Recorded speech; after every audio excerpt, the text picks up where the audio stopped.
I don't know about you, but that looked like money. Hey, what's going on, everybody? Welcome back to the channel. I'm Jeremy, and I'm glad that you're here. Today's video is going to be my base player run slash collection of Joe Namath, one of my favorite football players of all time, even though he played for the Jets. Um, oh well. Um, yeah, one of the most polarizing figures of his time. Did a lot of things that nobody had done before. Um, yeah, I've had this collection done, or the base run done, for quite a while now, and I've wanted to do this video for a few weeks. I just hadn't gotten around to it, and I finally today just decided, let's do this. I want to show off some Namath stuff, and yeah, that's what we're gonna do. A lot of people, I shouldn't say a lot of people, but there's some people out there who believe Joe Namath is overrated, shouldn't be in the Hall of Fame, shouldn't be talked about among the greats, all that jazz. But his significance to where pro football is today cannot be understated. Him leading the Jets to the Super Bowl title in Super Bowl III accelerated the merger of the NFL and the AFL. That merger would have happened more than likely, yes, but that win really jump-started that time frame for when it happened. So his significance right there is just to beyond compare in a lot of ways. Um, the NFL is what it is today, partly because of Joe Namath. That can't be something you find on the back of the bubblegum card, so to speak. And a lot of people, unfortunately, hang their head on stats, and you can't do that sometimes, and comparing stats of football players in different eras is especially dangerous and difficult because the eras are so different. That being said, we're going to take a look at a little snapshot of what Joe Namath was able to do. He played from 1965 to 1977. Ironically, he doesn't have a Topps football card after 1973. That happened with a few players during the 70s. They didn't sign contracts with Topps to have bubblegum cards produced. So that's likely what happened here as well. He played in 140 games, which, extrapolate that out, 14 seasons. It's averaging 10 games a season. It's actually a lot better than I thought it was because he had problems with his knees, problems with his back, his shoulder, just about everything. He did throw 173 touchdown passes and passed for almost 28,000 yards. Those were big numbers back then. Not listed here because I totally forgot, but he was also the first quarterback to ever throw for more than 4,000 yards. That was back in 1967, I believe it was. Pretty big deal at the time. 5-time Pro Bowler. He was a AFL Rookie of the Year. He was an AFL Player of the Year, Super Bowl III MVP, and got into the Hall of Fame in 1985. He did not get in. He was not a first inductee or first induction guy, but he didn't have to wait too long. So the people voting for Hall of Famers back then understood his importance. And he only had to wait a couple years after the minimum. And he got in, and deservedly so. All that being said, let's look at some cards. So before we get into the base run, I wanted to show some of the other Namath items that I have. And first one on the board is this 1972 NFLPA Iron-On, graded in SGC9. I believe these were distributed in vending machines. And there are some out there that I think this is the card that has the reverse negative version as well. It doesn't add any value, but basically his photo is flipped. These are blanked back, and you can kind of see through them too. But these are meant to be ironed on to whatever, I guess, clothing, jean jackets, I guess. Also sitting back here, as you can kind of see, is the NFLPA vinyl. There's some rumors out there that these are not licensed, although it has an FLPA on the bottom. I don't know how that could be, but I did some reading on these.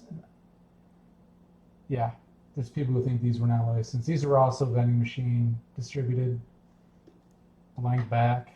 You know, these are vinyl stickers, so. And this one's going to be kind of hard to show because it's gigantic, but this is the 71 Topps pinup. Now, if you've ever seen the 71 Topps game cards, they had the rounded corners. They almost look like playing cards. These came with those, and what you did was you used those game cards and then used the back of this to play the game. All the rules are there.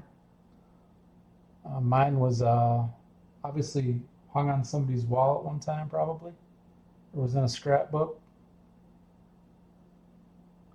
Kind of neat. Mine's obviously only a 1, but I don't really care. Didn't pay very much for it, and to get those slabs, it's something crazy, like $40. So I'm glad I didn't do that.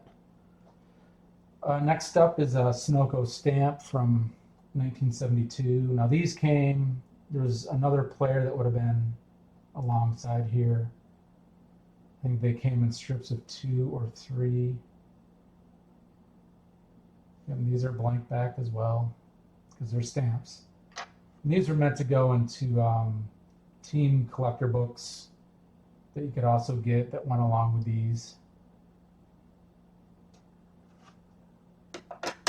And next up is from, I think Dell was a player magazine, like a stat magazine that you could buy, kind of like an annual. And that's what these were in. These were hand cut off a page. And as you can see, there's the back of the page there. I'm normally not really into these items, but I am buying up a lot of Joe Namath stuff. I'm just a huge fan of the guy.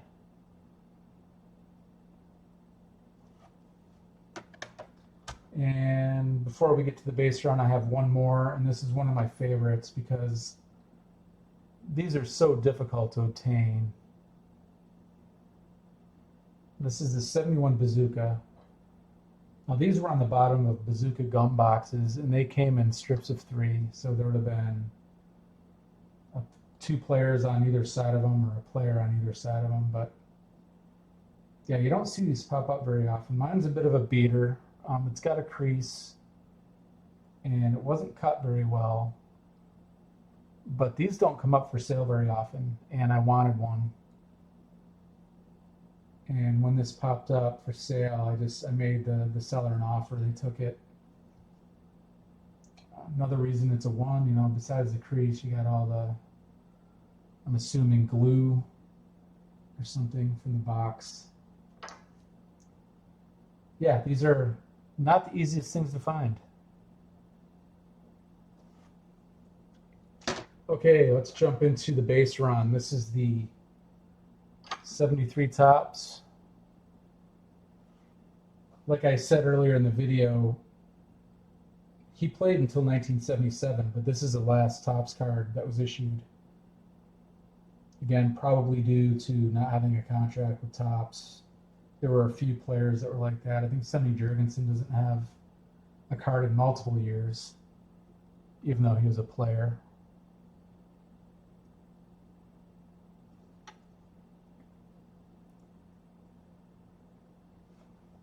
Try to turn this lamp a little bit. There we go. I love the fact that his hat says Joe. I think that's great. Next up is one of my favorites of his, actually. It's just a really clean design. It's a 72 Topps. I do not have his 72 tops high number, the inaction card. Several reasons for that. One, I haven't found one I liked. Two, I think they're overpriced. I think 72 tops high number football there's some artificial scarcity baked into those prices because they're not hard to find. But anyway, this is his regular issue 72 tops. Really nice looking card. Clean back.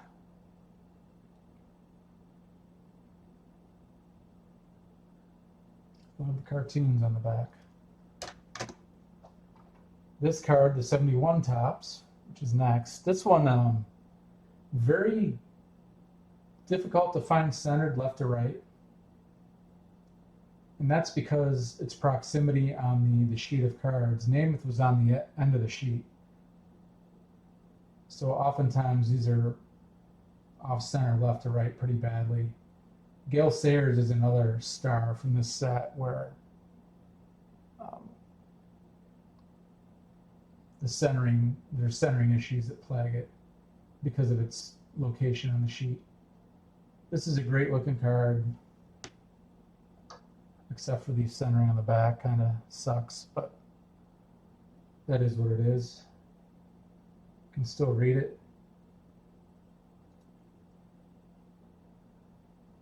Love the cartoons.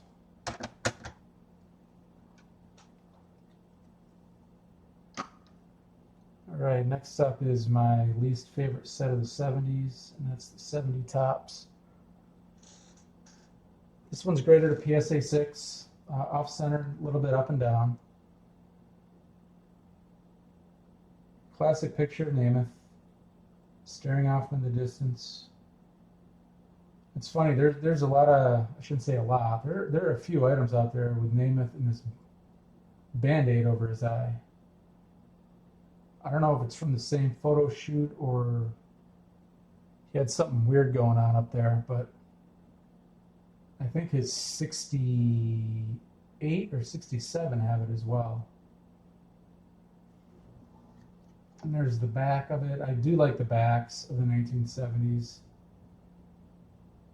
This back's actually pretty clean.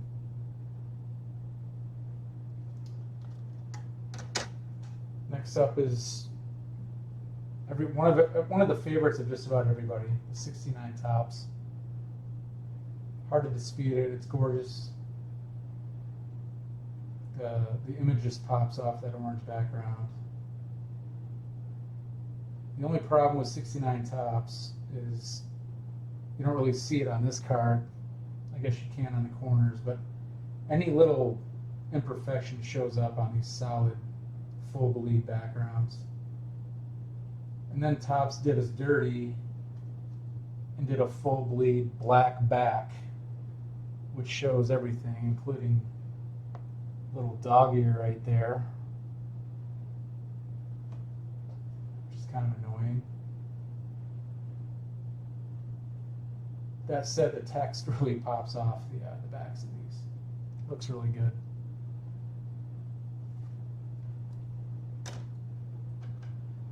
Here's the 68 tops I was talking about earlier, and yeah, he's got the Band-Aid there too. I almost wonder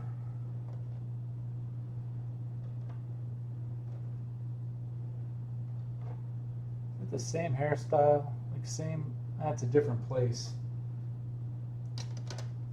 This is like a training camp shot or something. He's not even in a stadium, so no, I don't know. Must have had something weird going on up there. But anyway, back to the card. 68 tops, one of my favorite sets of the 60s. Really clean design. Love the logo that they included. Nice clean backs. Not a lot of huge rookies in this set. I think Floyd Little's one of the big ones.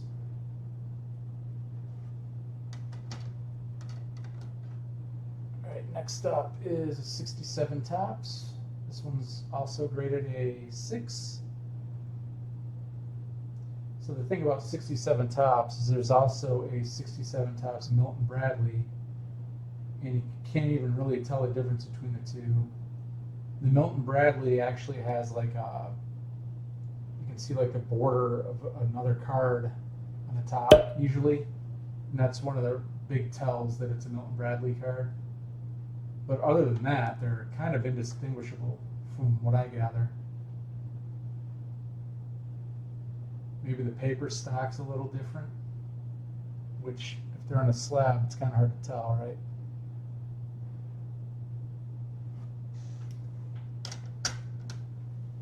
All right, here's one of the big ones. The card you either love or hate is the 66 Tops. This is Namath's second Tops card. And as I said earlier in the video, Namath's very popular. His cards tend to be expensive. This one's a couple $100, even in a 4 grade. But this is a really nice PSA 4. It presents a lot better than that. The back is where, you know, they really hammered the grade because of the centering left to right on the back. And this corner right there.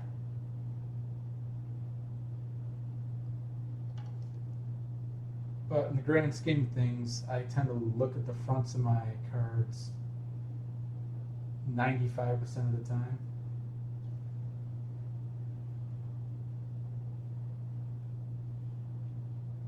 Yeah, that's the second year Namath. Really good card. Great card to have in your collection, actually. Last up is the big dog. This is the 65 Tops Tall Boy Joe Namath rookie card. Mine is graded in SGC 4. And if you know anything about 65 Tops football, grades that are pretty much 3 and above are really good for this set, because a lot of these are pretty damaged around the edges and corners because they were hard to store back then.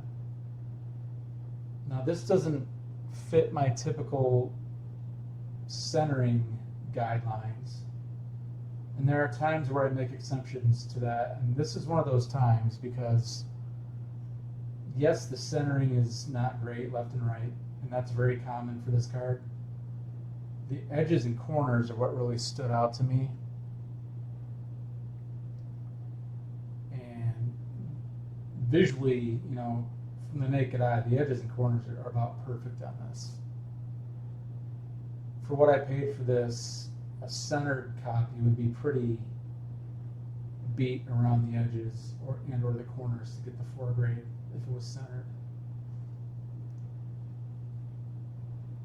I'm thrilled that I have this card. As a kid, this is one of those that I hope to have one day. And back before eBay, we relied on card shows and catalogs and things like that. So we didn't see these very often, if at all, even at a big show where I was from. And it was one of those things when I was younger, like, how am I ever going to get this? They're not around. They're so hard to find. Well, they're easier to find now. They've just gone up quite a bit since then. So, but yeah, this is my 65 Tops Joe Namath rookie. It is not the butterfly version. I don't really care about that. I'm not it's a print defect, in my opinion. That's all it is. But hey, to each their own. I would have been happy with either, honestly. I wasn't picky. Extremely thrilled to own this card. It is, you know, if not, it's hard to say it's not my favorite card. You know, I did a live stream the other night, and somebody asked me what my favorite card was, and I would have had to go to the safe to get this one, so I wanted to show everybody something, so I showed something else. But this is in the conversation. I mean, this card is on the Mount Rushmore of vintage football cards. If there was one, this would be on it. Iconic image. I believe the rumor is he's actually on crutches in this picture. There's a crutch under his right arm. I don't know if that's true or not. That's what I've read in the past. Kind of a cool story if it is true. And he kind of looks like he's propped up with something, but yeah, this is one of those cards I like to take a look at quite frequently. It's really cool to own one, honestly. Some people think it's overpriced, and I get it, but it is what it is. It is what it is. I could get into the discussion of how I think this is, with regard to vintage football, post-war, the Namath is to vintage football what the 52 mantle is to vintage baseball. Just my opinion. I've got a lot of reasons for that. I made a video about it a long time ago. Go search my channel for it. I break down all the data. It's pretty fascinating, actually, how it all worked out. How similar the population reports are for both cards and all that. But yeah, this is, I'm still staring at it through my screen. Kind of funny, huh? So yeah, thanks for hanging out. I know this has been, 21 minutes talking about Joe Namath cards. That's pretty cool. I appreciate everybody hanging out with me, watching the video. My name is Jeremy. I am glad that if you're still here, stuck around for 22 minutes. I appreciate it. Next video will drop soon. Not sure what it's going to be, but I have a couple ideas. We will talk soon, and have a good day.